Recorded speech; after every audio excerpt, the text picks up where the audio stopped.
নমস্কার, সুপ্রভাত। ভাগ্যবার্তার দর্শকদের শুধু নয়, সবাইকে স্বাগত জানাই। ভাগ্যবার্তা শুনবার জন্য অপেক্ষা করে রয়েছেন। খুব বেশি সময় নেব না। আপনাদের মনের মানুষ, যার আস্থা, যার ভরসা এবং যার জ্যোতিষীয় পরিচর্যায় আপনারা নিজেদেরকে অনেকটা পরিবর্তন করেছেন এবং জীবনের আরও নতুন, আরও বড় আগামীর কথা ভাবছেন, বড় ফিউচারের কথা ভাবছেন, তাদের জন্য এই অনুষ্ঠান। আসুন স্বাগত জানাই আপনাদের প্রিয় মানুষ ভৃগুশ্রী জাতক পণ্ডিতজি আজকে সরাসরি আপনাদের সামনে উপস্থিত রয়েছেন। স্বাগত পণ্ডিতজিকে। নমস্কার। তা আজ সামনেই 11 জুন স্নানযাত্রা উপলক্ষে ধারাবাহিকভাবে জগন্নাথ দেবের কি নিয়ে বলছি পৌরাণিক কথায়। বেশ। আজ থাকবে গুন্ডিচা দেবীর মাহাত্ম্য বা কথা নিয়ে বলবো। প্রথমে রাশিফলেই থাকবো। আজ শুক্লপক্ষের তৃতীয়া রাত্রি 2:50 পর্যন্ত। আজ শুলযোগ রাত্রির 7:21 পর্যন্ত। আজকের গ্রহগত সন্নিবেশ, রবি আজকে অবস্থান করবে বিশ্বরাশির রোহিণী নক্ষত্রে, চন্দ্র আজকে অবস্থান করবে মিথুন রাশির মৃগশিরা নক্ষত্রে, আজ আবার আদ্রা নক্ষত্রে প্রবেশ করবে। মঙ্গল আজকে অবস্থান করবে কর্কট রাশির অশ্লেষা নক্ষত্রে, বুধ আজকে অবস্থান করবে বিশ্বরাশির রোহিণী নক্ষত্রে, বৃহস্পতি আজকে অবস্থান করবে মিথুন রাশির মৃগশিরা নক্ষত্রে, শুক্র আজকে অবস্থান করবে মীন রাশির রেবতী নক্ষত্রে, শনি আজকে অবস্থান করবে কুম্ভ রাশির পূর্ব ভাদ্রপদ নক্ষত্রে এবং শনি আজকে অবস্থান করবে মীন রাশির উত্তর ভাদ্রপদ নক্ষত্রে, রাহু আজকে অবস্থান করবে কুম্ভ রাশির পূর্ব ভাদ্রপদ নক্ষত্রে, কেতু আজকে অবস্থান করবে সিংহ রাশির উত্তর ফাল্গুনী নক্ষত্রে। আজ গোচরে বৃহস্পতি এবং চন্দ্র মিথুন রাশিতে সহাবস্থান ঘটবে। অর্থাৎ বৃহস্পতি চন্দ্রের সহাবস্থান, এর আগেও আমি বলেছি যে বৃহস্পতি চন্দ্র যখন একইভাবে অবস্থান করে তাকে বলা হয় জীবযোগ। জীবযোগের জাতক জাতিকারা জীবনে কিন্তু অত্যন্ত সুখী হয়। যদি কখনো কোনো জাতক জাতিকার জীবযোগে জন্মগ্রহণ করে এবং তাদের জন্ম যদি কখনো শুভ গ্রহের মহাদশায় হয় বা ভাগ্যপতি কারক গ্রহের মহাদশায় হয়, সেই জাতক জাতিকা জীবনে শুধু সুখী নয় এবং সে সোনার চামচে জন্মগ্রহণ করে এবং পিতার নানান সাফল্য কিন্তু আসে, অর্থনৈতিক সাফল্য, কর্ম জগতে সাফল্য, অর্থাৎ পিতারও কিন্তু সাফল্য আসে। জীবযোগের জাতক জাতিকাদের কিন্তু এরা শিক্ষিত হন, অর্থাৎ উচ্চ শিক্ষাদের জীবনে আসে এবং জীবযোগের জাতক জাতিকাদের অত্যন্ত মেধাবী হয় এবং এদের অর্থনৈতিক ভাগ্য যেমন ভালো হয়, কর্মজীবনে কিন্তু সম্মানজনক আসে। অর্থাৎ জীবযোগের জাতক জাতিকাদের দেখা যায় বিশেষভাবে বৃহস্পতির মহাদশায় হয় সাফল্য আসে প্রবল, অথবা চন্দ্রের মহাদশা প্রবল সাফল্য আসে, অথবা বৃহস্পতির দশা চন্দ্রের অন্তর্দশা বা চন্দ্রের দশা বৃহস্পতি অন্তর্দশাও প্রবল সাফল্য আসে। জীবযোগ অত্যন্ত শুভযোগ এবং এই যোগের জাতক জাতিকারা মূলত অধিকাংশ সাফল্য আসে যদি কখনো এদের জীবনে বৃহস্পতির দশা বা চন্দ্রের দশা বা ভাগ্যবতী কারক গ্রহের দশা বা ত্রিকোণ কারক গ্রহের দশা বা কেন্দ্রপতি বৃহস্পতি কেন্দ্রভাবে যদি বৃহস্পতি থাকে বা চন্দ্র থাকে, তার দশান্তর্দশা সাফল্য আসে। যাই হোক, আজ আবার শুলযোগ আছে। শুলযোগ কিন্তু অত্যন্ত অশুভ। শুলযোগে জন্মগ্রহণকারী জাতক জাতিকাদের জীবনে কিন্তু নানা রকম ভাগ্যের বিপর্যয়ও আসে এবং শুলযোগের জাতক জাতিকাদের জীবনে অত্যন্ত স্ট্রাগলিং আসে। শুলযোগের জাতক জাতিকাদের বিশেষ করে শনির দশা বা রাহুর দশা অত্যন্ত অশুভ এবং সেই সময় নানা প্রকার মানসিক প্রতিকূলতা থাকে, অর্থনাশ, শারীরিক বিড়ম্বনা, গুপ্ত শত্রু থাকে। এবার আসবে আজকে রাশিফল নিয়ে। মেষ রাশির জাতক জাতিকাদের ক্ষেত্রে আজকের দিনটি কিন্তু মূলত অশুভ। আজ নানাবিধ প্রতিকূলতা থাকবে, সব দিক থেকে ভেবে চিন্তে অগ্রসর হতে হবে। মেষ রাশির জাতক জাতিকাদের বিশেষ করে অর্থনৈতিক লেনদেন বা ক্রয় বিক্রয়জনিত ব্যাপারে সাবধানতা অবলম্বন করবেন। যে সমস্ত মেষ রাশির জাতক জাতিকারা ম্যানুফ্যাকচারিং জাতীয় ব্যবসা করছেন, সাফল্য আছে এবং মেষ রাশির জাতক জাতিকারা চোখের কোনো সমস্যায় ভুগতে পারেন, সতর্কতা অবলম্বন করবেন। শুভ দিক দক্ষিণ দিক, শুভ রং হচ্ছে আপনাদের লাল এবং হলুদ। আজ 6 সংখ্যার জাতক জাতকের ক্ষেত্রে শুভ, 5 সংখ্যার জাতক জাতকের ক্ষেত্রে অশুভ। বৃষরাশির জাতক জাতিকাদের ক্ষেত্রে আজকের দিনটি শুভ। আজও আপনাদের অর্থলাভ, কর্মক্ষেত্রে সুনাম বৃদ্ধি, পদোন্নতি, দূরযাত্রার ক্ষেত্রে সাফল্য। বৃষরাশির জাতক জাতিকারা আজ সর্বক্ষেত্রে সাফল্য পাবেন। যে সমস্ত বৃষরাশির জাতক জাতিকারা ট্রেডিংমূলক ব্যবসার সাথে যুক্ত, সাফল্য আছে। বৃষরাশির জাতক জাতিকারা আজকে অর্থোপেডিক কোনো সমস্যায় ভুগতে পারেন, সতর্কতা অবলম্বন করবেন। শুভ দিক হচ্ছে দক্ষিণ দিক, শুভ রং হচ্ছে আপনাদের সাদা এবং নীল। আজ 1 সংখ্যার জাতক জাতকের ক্ষেত্রে শুভ, 5 সংখ্যার জাতক জাতকের ক্ষেত্রে অশুভ। মিথুন রাশির জাতক জাতিকাদের ক্ষেত্রে আজকের দিনটি নানাবিধ প্রতিকূলতা। মিথুন রাশির জাতক জাতিকাদের শারীরিক মানসিক প্রতিকূলতা অর্থনৈতিক উন্নতির ক্ষেত্রে ব্যাহত হতে পারে এবং প্রবল গুপ্ত শত্রু বৃদ্ধি হতে পারে কর্মক্ষেত্রে। ব্যবসায়িক ক্ষেত্রে সতর্কতা অবলম্বন করবেন, বিশেষ করে ক্রয় বিক্রয়জনিত ব্যাপারে সতর্কতা অবলম্বন করবেন। অর্থনাশের প্রবল যোগ, নতুন কিছু ব্যাপারে চিন্তা ভাবনার ক্ষেত্রে আজকের দিনটি বিরত থাকাই শুভ। মিথুন রাশির জাতক জাতিকারা আজকে কিছু স্নায়বিক সমস্যায় ভুগতে পারেন। মিথুন রাশির জাতক জাতিকারা যারা প্রসাধনিকমূলক ব্যবসার সাথে যুক্ত, সাফল্য। শুভ দিক হচ্ছে দক্ষিণ দিক, শুভ রং সবুজ এবং হলুদ। আজ 4 সংখ্যার জাতক জাতকের ক্ষেত্রে শুভ, 6 সংখ্যার জাতক জাতকের ক্ষেত্রে অশুভ। কর্কট রাশির জাতক জাতিকাদের ক্ষেত্রে আজকের দিনটি নানাবিধ প্রতিকূলতা। কর্কট রাশির জাতক জাতিকারা আজ সর্বক্ষেত্রে ভেবেচিন্তে অগ্রসর হবেন। শারীরিক মানসিক প্রতিকূলতা, অর্থনাশ, গুপ্তশত্রু বৃদ্ধি হতে পারে, প্রিয়জনের সাথে মতানৈক্য। এবং কর্কট রাশির জাতক জাতিকারা যারা মূলত ধাতব জাতীয় কোনো ব্যবসার সাথে যুক্ত, আপনাদের সাফল্য। কর্কট রাশির জাতক জাতিকাদের আজকে শারীরিক কিছু কিছু বিড়ম্বনা আসতে পারে, বিশেষ করে চেস্ট সংক্রান্ত কোনো সমস্যা আসতে পারে, সতর্কতা অবলম্বন করবেন। শুভ দিক দক্ষিণ দিক, শুভ রং হচ্ছে আপনাদের সাদা এবং লাল। 9 সংখ্যার জাতক জাতকের ক্ষেত্রে শুভ এবং 6 সংখ্যার জাতক জাতকের ক্ষেত্রে অশুভ। সিংহ রাশি জাতক জাতিকাদের ক্ষেত্রে আজকের দিনটি শুভ, প্রবল অর্থপ্রাপ্তি, কর্মক্ষেত্রে সুনাম বৃদ্ধি, ব্যবসায়ীদের ক্ষেত্রে শুভ, সন্তানের সাফল্য, দূরযাত্রার ক্ষেত্রে সাফল্য। সিংহ রাশি জাতক জাতিকারা যারা মূলত খাদ্যদ্রব্যমূলক ব্যবসা বা গার্মেন্টস জাতীয় ব্যবসাতে যুক্ত, আপনাদের সাফল্য। এবং সিংহরাশির জাতক জাতিকারা আজকের দিনটি অ্যাবডোমেন সংক্রান্ত কোনো সমস্যায় ভুগতে পারেন, সতর্কতা অবলম্বন করবেন। শুভ দিক হচ্ছে আপনাদের পূর্ব দিক, শুভ রং হচ্ছে লাল এবং হলুদ। আজ 6 সংখ্যার জাতক জাতকের ক্ষেত্রে শুভ, 2 সংখ্যার জাতক জাতিকাদের ক্ষেত্রে অশুভ। কন্যা রাশির জাতক জাতিকাদের ক্ষেত্রে আজকের দিনটি শুভ, অর্থনৈতিক সাফল্য, কর্মক্ষেত্রে সাফল্য, ব্যবসা ক্ষেত্রেও সাফল্য, নতুন চিন্তাভাবনার ক্ষেত্রে অবশ্যই সাফল্য পাবেন। এবং কন্যা রাশির জাতক জাতিকারা যাবতীয় শুভাশুভ কাজ ভেবেচিন্তে অগ্রসর হবেন, চূড়ান্ত সাফল্য আছে। যে সমস্ত কন্যা রাশির জাতক জাতিকারা পেশাগত ব্যবসার সাথে যুক্ত, আপনাদের সাফল্য।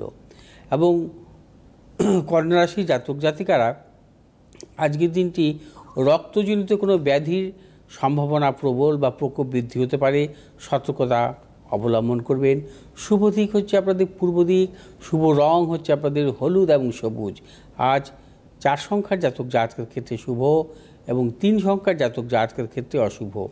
তুলা রাশির জাতক জাতিকাদের ক্ষেত্রে আজকের দিনটি প্রবল অর্থলাভ, কর্মক্ষেত্র নানাবিধ সাফল্য, দূরযাত্রার ক্ষেত্রে সাফল্য। তুলা রাশির জাতক জাতিকাদের পারিবারিক দিক থেকে শুভ এবং তুলা রাশির জাতক জাতিকারা আজ সর্বক্ষেত্রে সাফল্য পাবেন।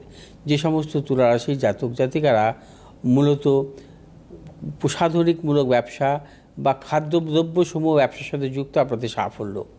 আজ তুলা রাশির জাতক জাতিকাদের মূলত বাতজ সংক্রান্ত কোনো সমস্যা ভুগতে পারেন, সতর্কতা অবলম্বন করবেন। শুভ দিক হচ্ছে দক্ষিণ দিক, শুভ রং হচ্ছে আপনাদের সাদা এবং হলুদ। আজ 4 সংখ্যার জাতক জাতকের ক্ষেত্রে বিশেষভাবে শুভ, 1 সংখ্যার জাতক জাতকের ক্ষেত্রে অশুভ। বৃশ্চিক রাশির জাতক জাতিকাদের ক্ষেত্রে আজকের দিনটি শুভ। আজও আপনাদের অর্থলাভ, কর্মক্ষেত্র সুনাম বৃদ্ধি, পদোন্নতি, সন্তানের সাফল্যের যোগ এবং বৃশ্চিক রাশির জাতক জাতিকাদের দূরযাত্রার ক্ষেত্রে সাফল্য। বৃশ্চিক রাশির জাতক জাতিকারা আজ যাবতীয় শুভাশুভ কাজের ক্ষেত্রেই সাফল্য পাবেন এবং বৃশ্চিক রাশির জাতক জাতিকাদের আজ মূলত শারীরিক কিছু কিছু বিড়ম্বনা আসতে পারে, রক্তজনিত কোনো ব্যাধি বা শর্করা বৃদ্ধি হতে পারে, সতর্কতা অবলম্বন করবেন। এবং বৃশ্চিক রাশির জাতক জাতিকারা যারা ব্যবসা করছেন, মূলত প্রযুক্তিগত ব্যবসার সাথে যুক্ত, সাফল্য। শুভ দিক হচ্ছে আপনাদের উত্তর দিক, শুভ রং হচ্ছে আপনাদের হলুদ এবং লাল। আজ 6 সংখ্যার জাতক জাতকের ক্ষেত্রে শুভ, 7 সংখ্যার জাতক জাতকের ক্ষেত্রে অশুভ। ধনুরাশির জাতক জাতকের ক্ষেত্রে আজকের দিনটি সাবধানতা অবলম্বন করতে হবে। নানাবিধ প্রতিকূলতা, অর্থনাশ, গুপ্ত সত্য বৃদ্ধি হতে পারে এবং অর্থনৈতিক উন্নতির ক্ষেত্রে ব্যাহত হতে পারে। নানাবিধ প্রতিকূলতার সম্মুখীন হতে পারেন, সতর্কতা অবলম্বন করবেন। এবং ধনুরাশি জাতক জাতিকা কোনো মতানৈক্যে জড়াবেন না।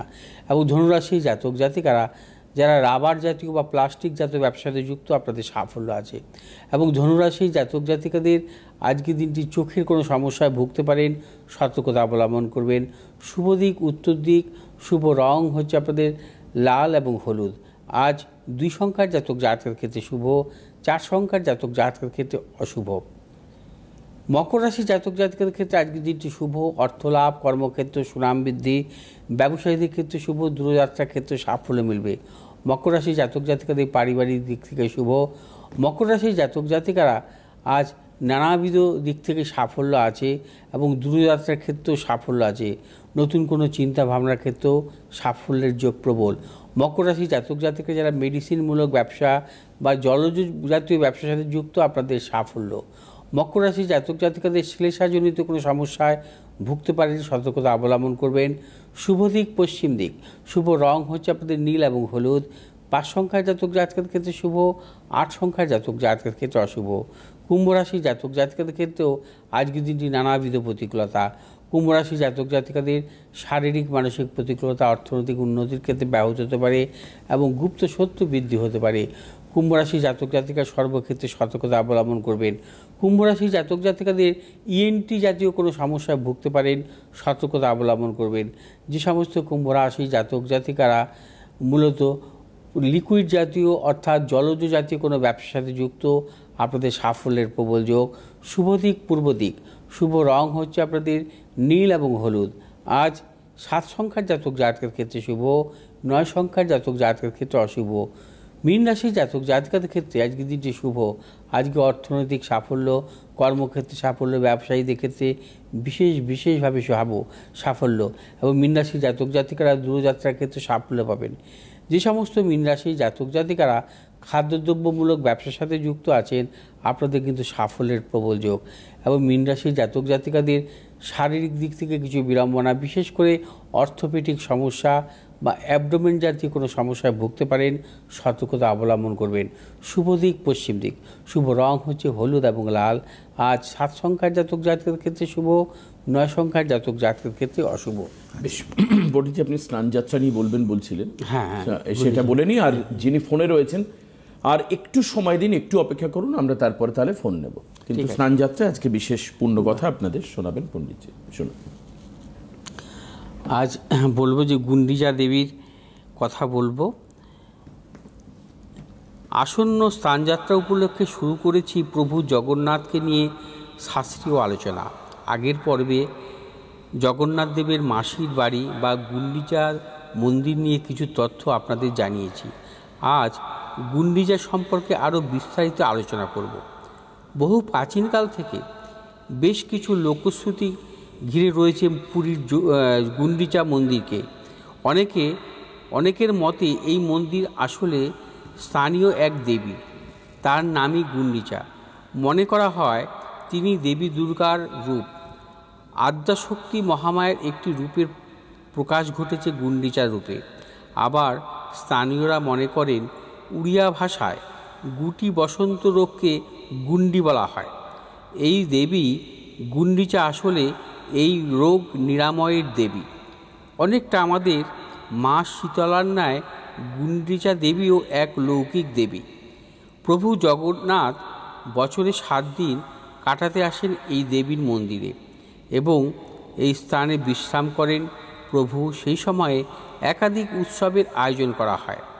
গুন্ডিচা মন্দিরে গোপীদের সঙ্গে লীলায় মত্ত হন জগন্নাথ, তাই ছল করে দেবী লক্ষ্মীকে জগন্নাথ মন্দিরে রেখে আসেন তিনি। তাই ফেরার সময় শ্রীলক্ষ্মীর মান ভঞ্জন করতে রসগোল্লা নিয়ে আসেন প্রভু জগন্নাথ। জনশ্রুতি আছে পুরীতে থাকাকালীন প্রতিবার রথের আগে নিয়ম করে গুন্ডিচা মন্দির পরিষ্কার করতেন চৈতন্য মহাপ্রভু। সেই রীতি বজায় রেখে এখনও পুরীর সময়ের গৌড়ীয় মঠের সদস্যরা গুন্ডিচা মন্দির পরিষ্কার করতে যান। শ্রীক্ষেত্র পুরী এবং পুরীর রথযাত্রার সাথে জড়িত অন্যতম গুরুত্বপূর্ণ স্থান এই গুন্ডিচা মন্দির। পুরী ভ্রমণের সময় এই মন্দির অবশ্যই দর্শন করবেন। আচ্ছা, আসবো। পরপর থাকবে ধারাবাহিকভাবে। একদম, খুব স্নানযাত্রা। হ্যাঁ, স্নানযাত্রার আগে আপনারা তো পুরী যান, অনেক কিছুই কিন্তু জানেন না। তাই হ্যাঁ, সেই আমি প্রথম শুনলাম গুন্ডিচা দেবী। এবং তার শুধু তাই নয়, মাহাত্ম্যটাও আপনি বলে দিচ্ছেন ছোট করে, যতটা বলা সম্ভব এইটুক সময়ের মধ্যে। তো সময়টা একটা নির্দিষ্ট ব্যাপার। তো যাক পণ্ডিতজি, একজন অনেকক্ষণ ধরে অপেক্ষা করছেন আমাদের দর্শক, কথা বলবো। কে আছেন ফোনে? হ্যালো। হ্যালো। হ্যাঁ, নমস্কার। কোথা থেকে বলছেন আপনি? আমি পাটানগর থেকে বলছি। আচ্ছা, কার সম্পর্কে জানবেন?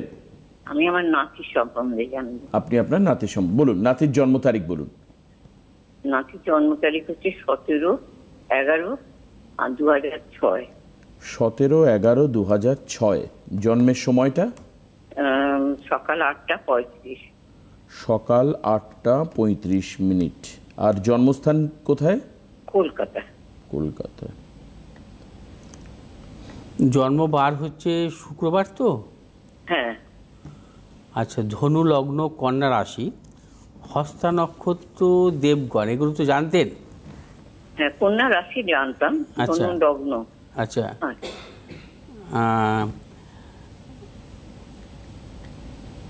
একটু জন্ম ছকে আমি আসছি।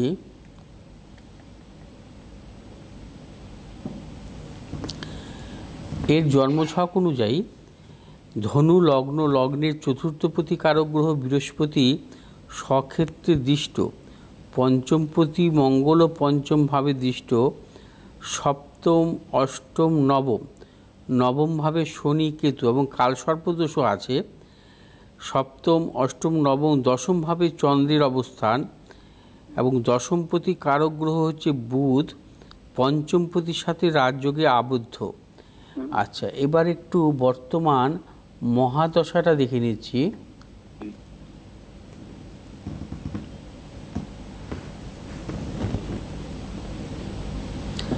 এখনের মহাদশা চলছে রাহুর মহাদশা। শুনুন, একটা কথা বলি। আপনার এই নাতির জন্মছক খুব উন্নত জন্মছক, খুব ভালো জন্মছক। কিন্তু সমস্যা কি জানেন? যদি কখনো কোনো জাতক জাতিকার কালসর্প দোষ থাকে, অর্থাৎ ওর এই কালসর্প দোষটাকে বলা হয় বাসুকি কালসর্প। লগ্নের তৃতীয় রাহু, ঠিক আছে, আর নবম ভাবে অর্থাৎ ভাগ্যভাবে কেতু এবং শনির অবস্থান, ঠিক আছে। 17 সাল থেকে এই রাহুর মহাদশাটা শুরু হয়েছে ওর। এবং রাহুর মহাদশায় কি হয়, যদি কখনো অশুভ কালসর্পদোষ থাকে, সেই জাতক জাতিকার মধ্যে অত্যন্ত মানসিক চাঞ্চল্য, পড়াশোনার প্রতি অমনোযোগী, এগুলো কিন্তু আসে। অর্থাৎ এর মেধা অনুযায়ী কিন্তু সেভাবে কিন্তু সাফল্য আসে না। কিন্তু এর জীবনে কিন্তু অনেক কিছু হওয়ার, এই জীবনে কিন্তু প্রতিষ্ঠিত হওয়ার মতনই জন্মছক। কিন্তু সেই অনুযায়ী আমার মনে হয় রাহুর দশা সেভাবেও সাফল্য পায়নি। তার মানে প্রচুর সাফল্য পাওয়ার কথা ছিল, কিন্তু সেই জায়গাটা বারবার করে রাহুর দশা ওকে অনেকটা ক্ষতি করে দিয়ে গেছে। ক্ষতি করে দিয়ে গেছে। এখন তো রাহু শনি চলছে, আরো খারাপ। আচ্ছা, এই যে সময়টা মধ্যে দিয়ে চলছে, যেভাবে যাচ্ছিল তার থেকেও ডাউন। অর্থাৎ রাহুর দশা, শনির অন্তর্দশা 25 সালের আগস্ট পর্যন্ত থাকবে। অর্থাৎ 22 সালের অক্টোবর থেকে 25 সালের আগস্ট ভীষণ খারাপ, তাই তো? এখন খারাপ যাচ্ছে তো? হ্যাঁ, খারাপ যাচ্ছে। এখন তো খুবই খারাপ যাচ্ছে। হ্যাঁ, মানে 21 সালেও খুব খারাপ যাচ্ছে। তারপর থেকে যাই হোক, পড়াশোনা মোটামুটি ভালো, পড়াশোনা করে বা রেজাল্টও ভালো হয়, সবই হয়। কিন্তু ইদানিং কালেও মানে পড়াশোনা করতে চাইছে কিন্তু পারছে না। কেন পারছে না? পারছে না, শরীরে কষ্ট হচ্ছে। তার জন্য ডাক্তার অনেক কিছুই দেখানো হচ্ছে, কিন্তু কিছুতেই ও নিতে পারছে না। ও কি বলছে, ও শারীরিক না মানসিক? ও শারীরিক বলছে, শারীরিক কষ্ট। শারীরিক কষ্ট মানে সেটা কি হচ্ছে? দেখানো হয়েছে, ডাক্তার বলছে শারীরিক কোনো কিছু নেই। তাহলে দেখেন ঠিক জায়গাটা পণ্ডিতজি ধরেছেন। মানসিকটা একটু লক্ষ্য করুন। মানসিক, হ্যাঁ, মানসিক এটাই ডাক্তারও দেখান। এটা আমাদেরও সেটা মনে হচ্ছে যে এটা মানসিক। মানসিক সেটাই। ডাক্তারটা আগে দেখান, ঠিক আছে? কেন পণ্ডিতজি এটা আপনি কেন বললেন? মানে আপনার ছকের ছকে লজিক কেন বললাম, ওর তো চন্দ্র হচ্ছে ওর পাপগ্রহ মধ্যগত, একদিকে শনি মানে কেতু, মনের উপরে প্রভাব। হ্যাঁ, আর একদিকে মঙ্গল। অর্থাৎ চন্দ্র কখনো পাপগ্রহ মধ্যগত থাকা ভালো নয়। আচ্ছা, আর চন্দ্র এবং রবির যে মানে সম্পর্ক, ডিগ্রিগত সম্পর্ক 120 ডিগ্রির মধ্যে। 120 ডিগ্রির মধ্যে যদি কখনো চন্দ্র থাকে, ক্ষীণচন্দ্র। সেটাকে বলা হয় ক্ষীণচন্দ্র। আমি সেটাই ক্ষীণচন্দ্রের জাতক জাতিকাদের দেখা যায় যে অশুভ গ্রহের দশায় মারাত্মক খারাপ দেয়। এবং শুধু ক্ষীণচন্দ্র নয়, ওর জন্মছক অনুযায়ী চন্দ্র পাপগ্রহ মধ্যগত। শনি আর মঙ্গলের মধ্যগত। দেখুন ওর জন্মছক, আমি কেন বলছি ওর মেধাবী, ওর চতুর্থপতি বৃহস্পতি চতুর্থে দৃষ্ট, পঞ্চমপতি মঙ্গল পঞ্চমে দৃষ্ট, এবং পঞ্চমপতির সাথে দশমপতি রাজযোগে আবদ্ধ। কোনো রেজাল্ট নেই, নীল। অর্থাৎ এই রাজযোগের কোনো ফলও পেল না। তার মূল কারণই হচ্ছে এটা। এবং আরো জটিলতার দিকে যাচ্ছে। আপনি দ্রুত এর ব্যবস্থা নিন। আপনাকে আমি বলবো যে ইমিডিয়েট কথা বলুন পণ্ডিতজির সঙ্গে। হ্যাঁ, চন্দ্র ওর যে এটা চন্দ্র কি গ্রহ ওর কাছে? এটা লগ্ন নাকি? না না না না, ওর মানে যে চন্দ্র যে অবস্থান করছে কন্যা রাশিতে, চন্দ্রটা পাপগ্রহ মধ্যগত হয়ে গেছে। একদিকে মঙ্গল, একদিকে শনি, শনি মঙ্গলের মধ্যগত। হ্যাঁ, আবার চন্দ্র হচ্ছে রবির যে সম্পর্ক হয়েছে 120 ডিগ্রির মধ্যে, মানে সূর্যের আলোয় যে চন্দ্র আলোকিত হবে সেই জায়গাটাও নেই। সেটাও নেই। একটা মনের উপর মারাত্মক প্রভাব পড়বে, মনের ডাক্তার দেখান। আর অন্যদিকে জ্যোতিষীয় প্রতিকারের জন্য পণ্ডিতজির কাছে আসুন। আর আজকে আমার তো হাতে সময় নেই, শেষ করতে হবে। আজকে এখানে শেষ করব, তবে আগামীকাল আবারও এই অনুষ্ঠান ভাগ্যবার্তায় সকালবেলায় পণ্ডিতজির সঙ্গে আমি থাকছি, আপনারা আমাদের সঙ্গে থাকবেন। আজকে এখানে শেষ করছি। নমস্কার পণ্ডিতজিকে, নমস্কার সবাইকে।